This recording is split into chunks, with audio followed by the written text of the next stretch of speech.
Channel 5, Kstp TV, St. Paul, Minneapolis. Folks, go out and get a good look at your driveways and the curbs on your street. Savor the sight of that beautiful asphalt, because it might be a while before you see all that stuff again. Dennis Felkin tells us there's a storm heading our way, and it looks like a big storm heading our way. No doubt about it. This winter stuff is getting old. Tonight, we're going to ask some of the hardier types, that's anybody who hasn't left town yet, how they are coping with it. And we're going to take you back to the scene of that $5-alarm $1 million fire at downtown St. Paul last night. Almost 100 firefighters were called out for that. And Arthur Ballot will check in. He goes all out, in fact, to bring us a review of the latest spy thriller, The Amateur. We'll have that and more coming up in just a moment on Eyewitness News at 5.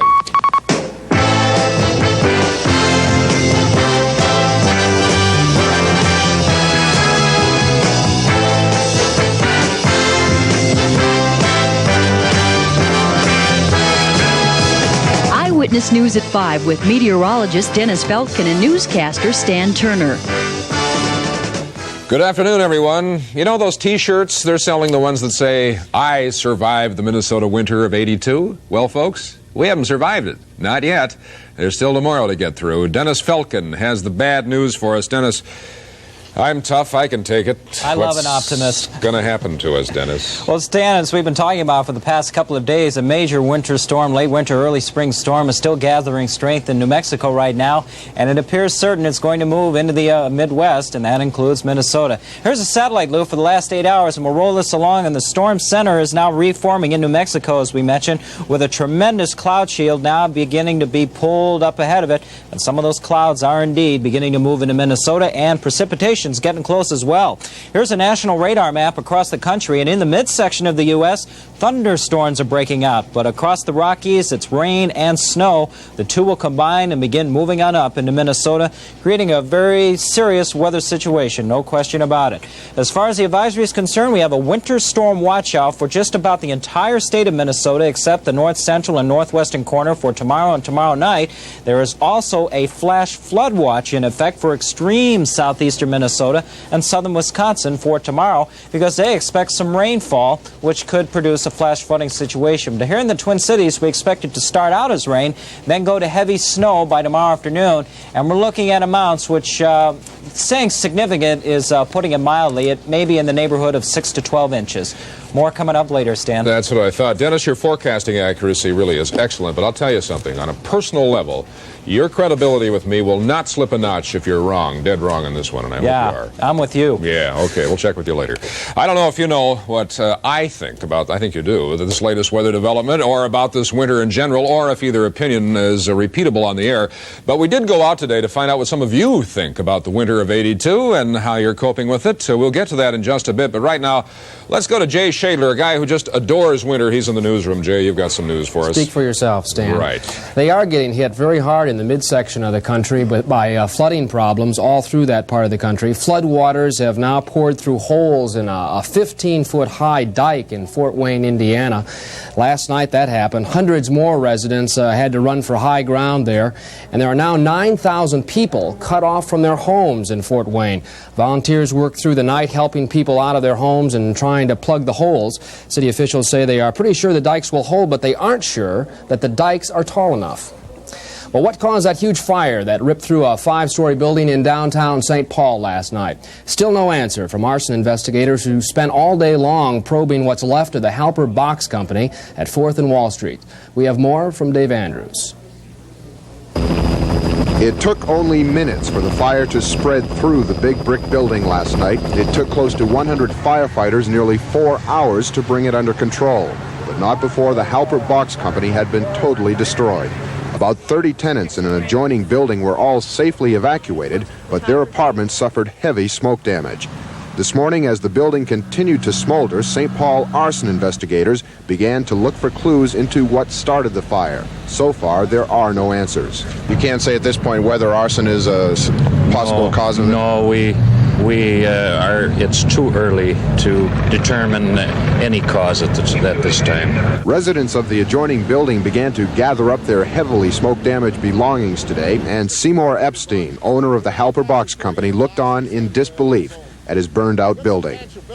It's a great shock. I'm still shaking. It's hard to believe. I thought somebody was playing a trick on me, and I hope they were, but obviously they weren't. So came down, the building is engulfed in flames. But we're going to rebuild. Definitely. So. And late this afternoon, a wrecking crane was called in to tear down upper walls that were threatening to fall on their own. Damage estimates are already running into the hundreds of thousands of dollars. But what caused the fire is still a mystery. Dave Andrews, Channel 5 Eyewitness News, St. Paul. Lawmakers are back at it today after a 4-day recess, and the House has just defeated a budget compromise that they worked out last night. Government specialist Marcia Fleur is standing by, live from the Capitol. Marcia, what does all this mean?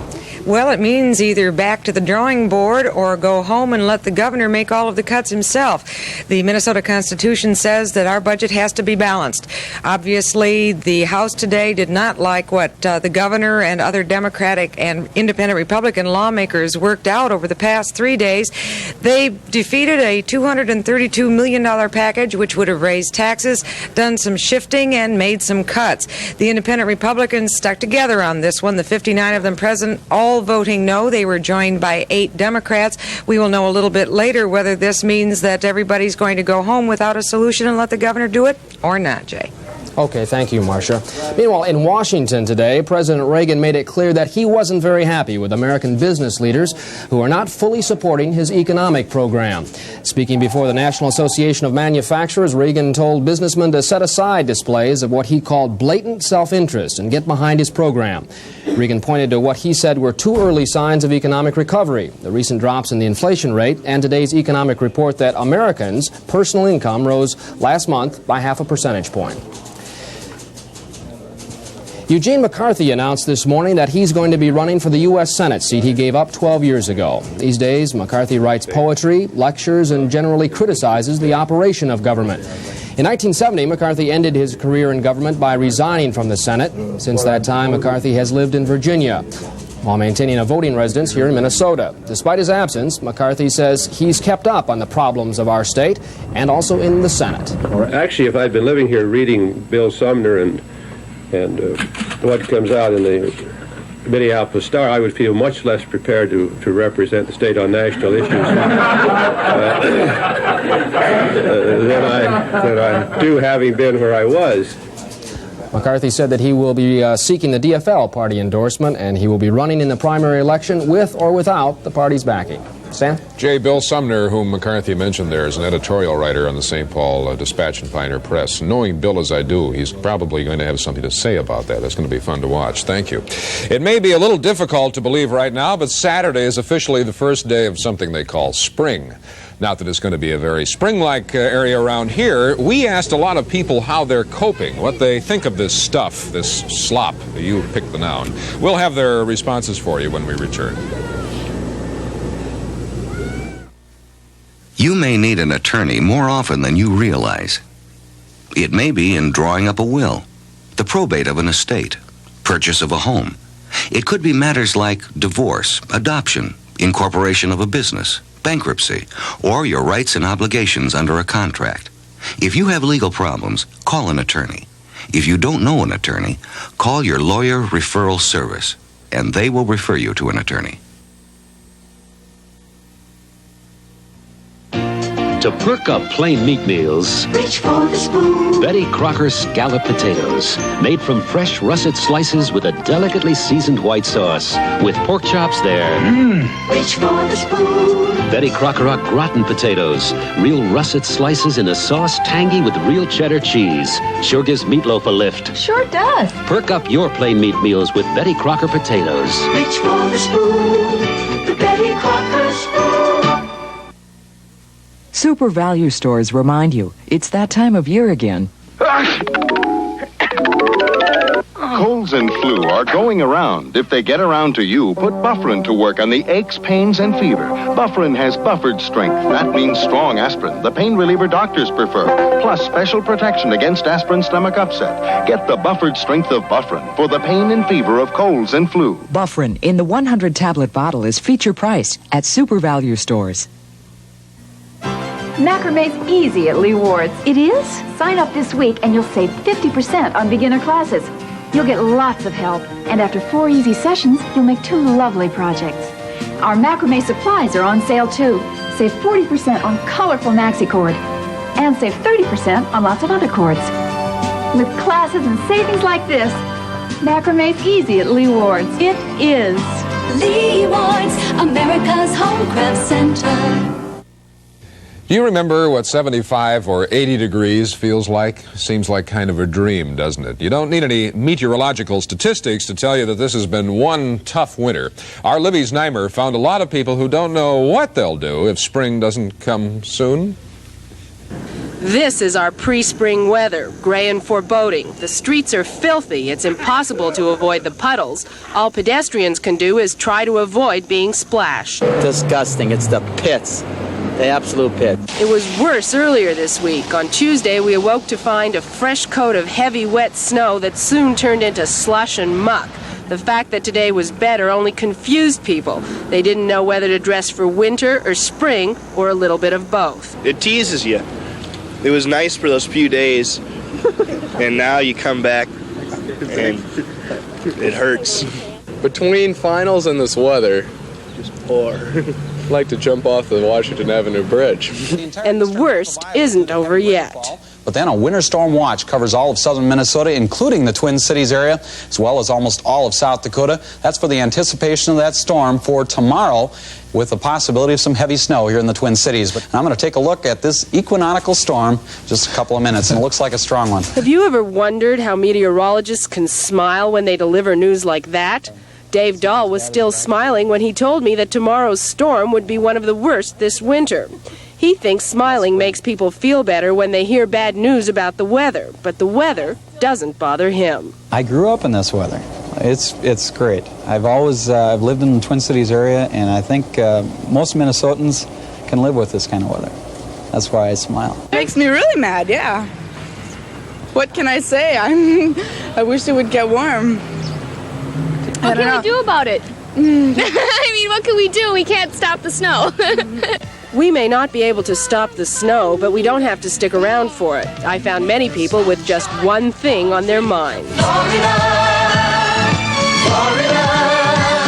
when you need it bad. Where are you going? Florida. I think I'll go down to the airport and buy a ticket to Florida to go with these guys. Why don't you go for spring break down to Florida? Not a bad idea if you can swing it, but not all of us can. It's driving me crazy. I just got a new bike on Monday and I can't ride it. I'm going to go crazy with this weather any minute now. To be fair, not everyone feels this way. Some people can go on loving a Minnesota winter for as long as it hangs on. Yeah, the only problem around here, people complain about winter too much. Why should they? They should enjoy it. I can't believe it. Sounds like donuts in that one. You better go back where you came from. What the heck, you gotta take it, it's coming as it goes. Sure. Okay. This is Minnesota. What else you expect? The bottom line is that we're going to be stepping over filthy snowbanks and walking into all kinds of slop for at least a little while longer. But if you believe what the meteorologists say, it'll feel better if you smile. Libby Znaimer, Channel 5 Eyewitness News. We do admit that smiling through all the worst the winter throws our way can be a bit of a challenge, but if you're depressed, you may be comforted to know that you have plenty of company, and sometimes it gets serious. Our medical specialist, Dr. Michael Breen, is here with more on the psychological effects of this long winter. I don't mean to be unnecessarily negative about this today, but, I usually kind of pat myself on the back for enduring this stuff, but it's gotten to me, and I'm an optimist. I've noticed that you're unusually sardonic today. You used that term just, Libby's story was and I don't blame you for feeling that way. I think it's kind of hard to hide it, That's right, and the weather has more of an effect on our personality than we usually give it credit for. I think a lot of people wonder, how can the weather affect something as personal as, say, a crisis in someone's life? And yet it does have an effect. In fact, there's an entire science called biometeorology, which looks at how the weather can affect our physical and mental well-being. Statistics from that science show depression is more common in some months than others. Unfortunately, one of the worst months, locally and nationally, is March. One way to prove that is by looking at suicide rates. At the Hennepin County Medical Center, March has always been one of the worst months for suicides. During that month last year, 15 people took their own lives. That compares with an average of about 10 suicides a month for the rest of the year. Why the rate goes up is unclear, but experts say one possibility is the type of weather we're now having. This time of year, it seems a little hopeless when you have a taste of nice weather, and suddenly there's a severe storm warning. That might be the reason for these statistics. Might be. I want to emphasize that a peak, if there is one, is a minor one, just a slight increase, or slight tendency at those times of year. There are two theories as to why that tendency exists. Some experts say it's the result of 5 months of cabin fever and gloomy days like this one. But there's another more surprising theory. According to that theory, it's not the end of a long winter that leads to suicide, it's the beginning of a new spring. The hypothesis, at least, is that as the weather is turning and there's the hope of the new season, that someone whose life has maybe been manageable up to that point, who doesn't see an immediate improvement right on the horizon, may decide that that's the time to give up and stop fighting. That might be one reason March is also a busy month for the Crisis Intervention Center. Records here show that right about now there's an increase in the number of patients with emotional problems. Again, one of the reasons why is the weather. Oh, the winter's too long, you know, they're getting tired of the weather, getting tired of being cooped up. And does that result in more depression?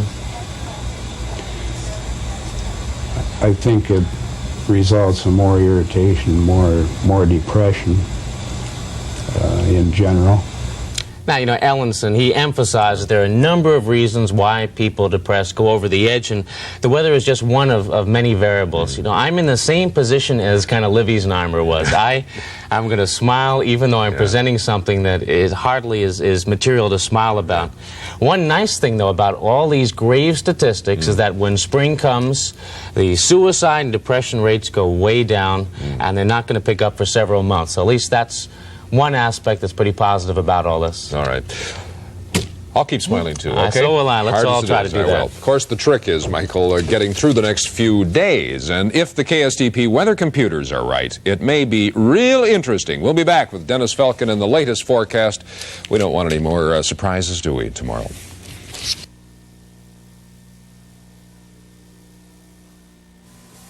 Nobody serves our republic like Republic. Nobody flies our country like we do. From sea to shining sea, where would you like to be? Nobody serves as many cities just for you. Nobody serves the people like Republic.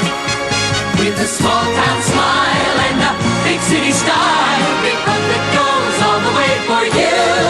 Nobody serves our republic like Republic. Super Value stores know what to do when life gets too tough. Life's tough, all right. Interest rates, mortgages, my husband and I both working. Sometimes I get an awful headache. Life got tougher, and we got stronger.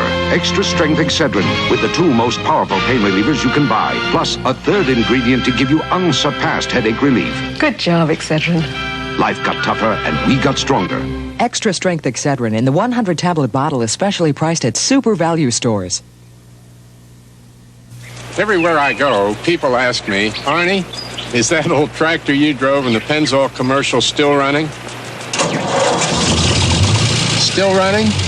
We use it here at Latrobe every day. And with Pennzoil protecting the engine, there are a lot more miles left in it. You know, this old tractor and I are a lot alike. We're both still using Pennzoil, and we're both still running. Gas-saving Pennzoil. Quality in every extra mile. The Toyota Dealer Sales Marathon is running strong. He's selling trucks, but he's also selling cars, like Toyota Celica, because he's out to sell every last Celica this month. You could get the right stuff right now for a lot less than you think. Celica lift-action sport coupe, aerodynamic design with a big 2.4-liter engine, retractable headlights and more, so see your Toyota dealer now. Run, don't walk. When you buy, you win. Look for the marathon sign at participating Toyota dealers. Dennis Felkin is ready. He has a whole lot to tell us, so there you go, Dennis. Hey, I think you'll like what I have to tell you first, Dan. Just had a call from a viewer in Circle Pines, 2 robins in her front yard. You see, spring can't be that far away. But right now, you can call it the calm before the storm. 5 o'clock temperature in the Twin Cities under overcast skies. It's a real comfortable 40. Humidity 70%. Pressure steady at 30.25 inches. But indeed, it is the calm before the storm, and what a storm it is. We've been talking about this one moving in across the west coast for the past couple of days. And the best place to look at the West Coast would be from a satellite right over the Pacific area. So we'll roll this along for the past 12 to 18 hours and look at the circulation in the western half of the country. That's the storm really winding up. There's one center which is weakening, and another one beginning to take its place. In fact, here's the weather map, latest weather map we have here at Kstp Weather Services. The old center of the storm is in southwestern Idaho. That's weakening. A new storm center is beginning to gather strength in New Mexico, and this is the one which will begin moving out of the lower Rockies into the central plains and upper Midwest within the next 24 to 48 hours and spread a large area of precipitation in the form of thunderstorms, rain, and snow. In fact, this one is going to be quite unquestionably a big one. Now, the Severe Storms Forecast Center is expecting a big outbreak of severe weather from the Oklahoma-Texas panhandles right through the mid-Mississippi Valley and into the Ohio Valley during the day tomorrow and into tomorrow night. Severe thunderstorms with hail and the possibility of tornadoes. For our part of the country, in the cold air behind the storm, winter storm watches have gone into effect for the strong possibility of heavy snow.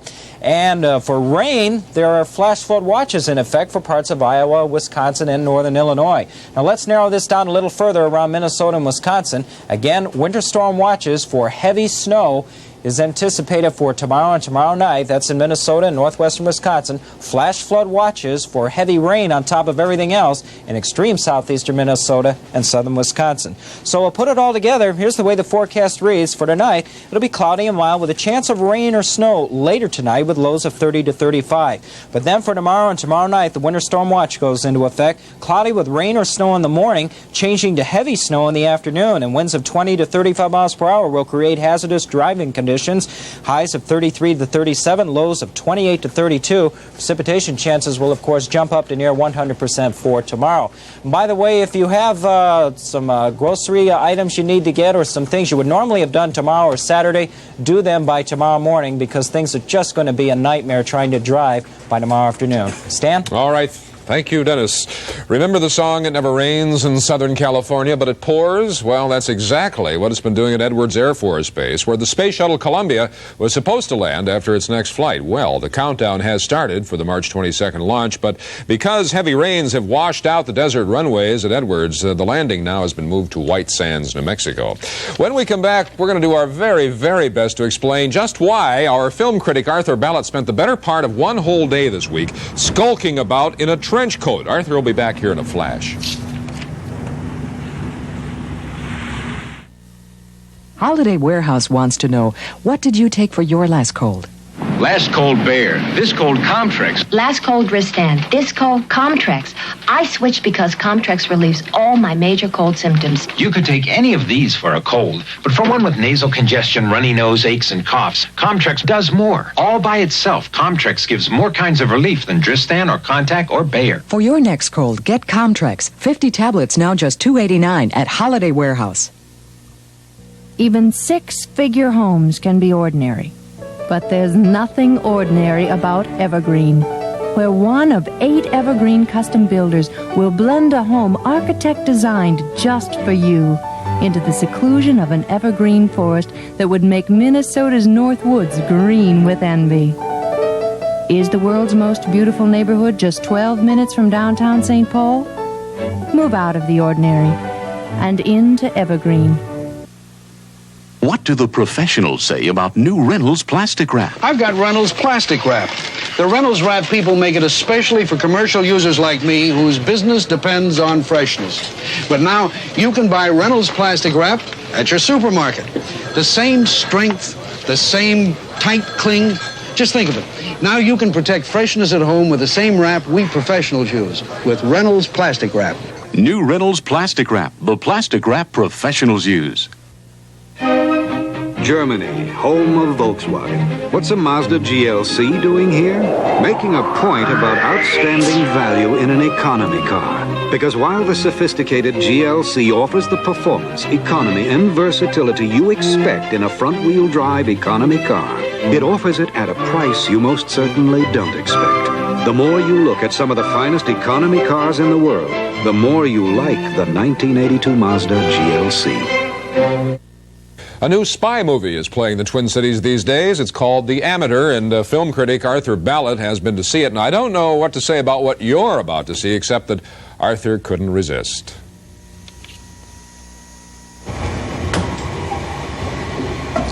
You know, I've always loved spy movies, even if they don't make any sense.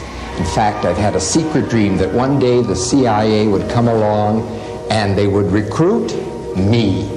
And then I'd put on my trench coat and I could slink along.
Well, back to The Amateur. John Savage plays a mild, quiet cryptographer who works for the CIA, and his girlfriend is randomly murdered by a band of terrorists. He tries to get the CIA to help revenge the murder, but failing that, he blackmails that organization into getting him into Prague, where, apparently, the terrorist gang is hiding out. He not only comes up against that crowd, but also the Russian-controlled spy agency and the Czech police department, represented by Christopher Plummer, who doubles as a Shakespeare Francis Bacon expert. Don't ask me why.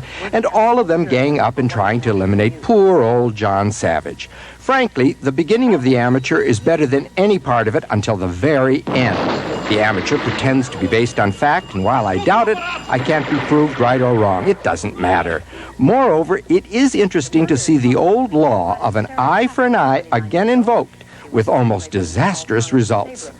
And there are lots of computer jazzing and cryptography talk, all of which seemed authentic. But the best test of all is to ask whether one is held in suspense about the outcome. Well, I was, because I wanted to be. And once Savage ran into Martha Keller, it even got interesting at a romantic level. So all in all, while some of it is predictable, most of it was suspenseful and exciting. Worth seeing? Sure it is. Mysterious? See The Amateur and find the answer. It's as complex as a cipher and as fascinating as watching a snake eat its own tail.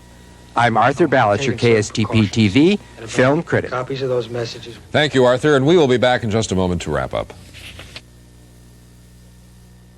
For the past 4 years, the Sylvania Superset has beaten RCA and Zenith in an independent test for best overall color picture. What about Sony?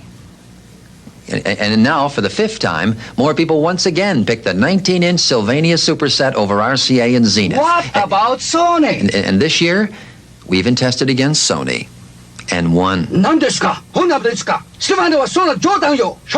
Park TV, General Electronics, and Buffalo Appliance. We're going to take a bite out of this apple to make a point.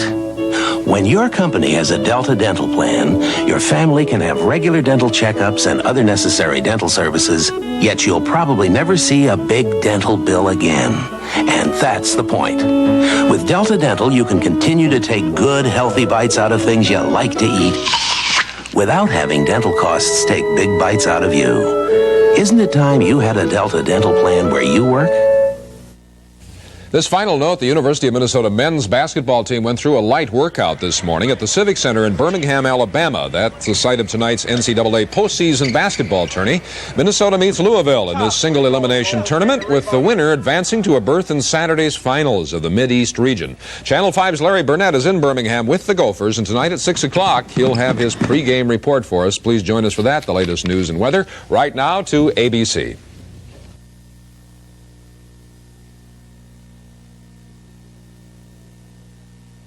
News tonight with Peter Jennings at the Foreign Desk in London. Oil-producing nations prepare to meet in Vienna, and they're worried. Max Robinson in Fort Wayne, Indiana. Fort Wayne survives one crisis but faces yet another, threatened in the latest weather forecast. And from our desk in Washington, Frank Reynolds. Good evening. The United States today predicted a rising tide of violence in El Salvador between now and the presidential election scheduled for March 28th. And there has indeed been more violence, this time directed against foreign journalists trying to report on the conflict. The victims, 4 members of a Dutch television and radio crew. Just how they were killed and by whom is not totally clear. We have this report from Jack Smith. Local villagers pointed to where, late yesterday afternoon, they heard gunfire. Close by, reporters found bits of bloody clothing. Pants and shirts were riddled with bullet holes. This shirt had bullet holes in the back. An empty box of news film was wedged in a nearby tree, and empty M16 shell casings were on the ground. Some guerrillas are armed with M16s, but so too are all the local security forces. The Dutch journalists were known to be sympathetic to the guerrillas. 6 days ago, the local press here reported that one of them had been questioned by police for contacting the guerrillas, as many journalists do. But according to a colleague, police subsequently threatened them. He wouldn't appear on camera, but told ABC News he thought his friends had been ambushed by Salvadoran police. The extreme right here published a death list yesterday with the names of 35 reporters. Most were American, but the 4 Dutchmen were not on it. The Foreign Press Corps here has been repeatedly criticized by the Salvadorian extreme right for being pro-guerrilla, and assassination has been the constant nightmare of reporters covering this story. But whether the 4 Dutch journalists were shot down by the security forces, or as the government says, killed in a crossfire, is not yet clear. Jack Smith, ABC News, near Chalatenango, El Salvador. This is David Ensor. No comment from officials.